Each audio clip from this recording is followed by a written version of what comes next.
Paulus tiba di Malta. Setelah kami tiba dengan selamat di pantai, barulah kami tahu bahwa daratan itu adalah Pulau Malta.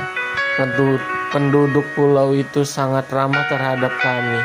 Mereka menyalakan api besar dan mengajak kami semua ke situ, karena telah mulai hujan dan hawanya dingin. Ketika Paulus memungut seberkas ranting-ranting dan meletakkannya di atas api, keluarlah seekor ular beludak karena panasnya api itu, lalu menggigit tangannya. Ketika orang-orang itu melihat ular itu terpaut pada tangan Paulus, mereka berkata seorang kepada yang lain, "Orang ini sudah pasti seorang pembunuh, sebab meskipun ia terluput dari laut, ia tidak dibiarkan hidup oleh Dewi Keadilan." Tetapi Paulus mengibaskan ular itu ke dalam api, dan ia sama sekali tidak menderita sesuatu. Namun mereka menyangka bahwa ia akan bengkak atau akan mati rebas ketika itu juga. Tetapi sesudah lama menanti-nanti, mereka melihat bahwa tidak ada apa-apa yang terjadi padanya. Maka sebaliknya mereka berpendapat bahwa ia seorang dewa.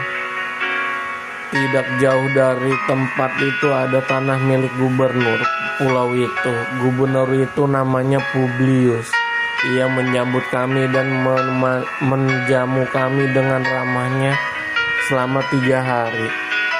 Ketika itu ayah Publius terbaring karena sakit demam dan disentri. Paulus masuk ke kamarnya. Ia berdoa serta menumpangkan tangan ke atasnya dan menyembuhkan dia. Sesudah peristiwa itu datanglah juga seorang orang sakit lain dari pulau itu, dan mereka pun disembuhkan juga. Mereka sangat menghormati kami, dan ketika kami bertolak, mereka menyediakan segala sesuatu yang kami perlukan. Paulus tiba di Roma. 3 bulan kemudian kami berangkat dari situ naik sebuah kapal dari Alexandria yang selama musim dingin berlabuh di pulau itu. Kapal itu memakai lambang Dioskuri. Kami singgah di Sirakusa dan tinggal di situ 3 hari lamanya. Dari situ kami menyusur pantai lalu sampai ke Rhegium. Sehari kemudian bertiuplah angin selatan, dan pada hari kedua sampailah kami di Puteoli. Di situ kami berjumpa dengan anggota-anggota jemaat dan atasan undangan mereka. Kami tinggal 7 hari bersama-sama mereka. Sesudah itu kami berangkat ke Roma. Saudara-saudara yang di sana telah mendengar tentang hal ikhwal kami, dan mereka datang menjumpai kami sampai ke Forum Appius dan Tres Taberne. Ketika Paulus melihat mereka, ia mengucap syukur kepada Allah, lalu kuatlah hatinya. Setelah kami tiba di Roma, Paulus diperbolehkan tinggal di dalam rumah sendiri bersama-sama seorang prajurit yang mengawalnya pembicaraan dengan orang Yahudi di Roma. 3 hari kemudian Paulus memanggil orang-orang terkemuka bangsa Yahudi, dan setelah mereka berkumpul, Paulus berkata, "Saudara-saudara, meskipun aku tidak berbuat kesalahan terhadap bangsa kita atau terhadap adat istiadat nenek moyang kita, namun aku ditangkap di Yerusalem dan diserahkan kepada orang-orang Roma. Setelah aku diperiksa, mereka bermaksud melepaskan aku karena tidak terdapat suatu kesalahan pun padaku yang setimpal dengan hukuman mati. Akan tetapi orang-orang Yahudi menentangnya, dan karena itu terpaksalah aku naik banding kepada Kaisar, tetapi bukan dengan maksud untuk mengadukan bangsaku. Itulah sebabnya aku meminta supaya aku melihat kamu dan berbicara dengan kamu, sebab justru karena pengharapan Israel aku diikat dengan belenggu ini."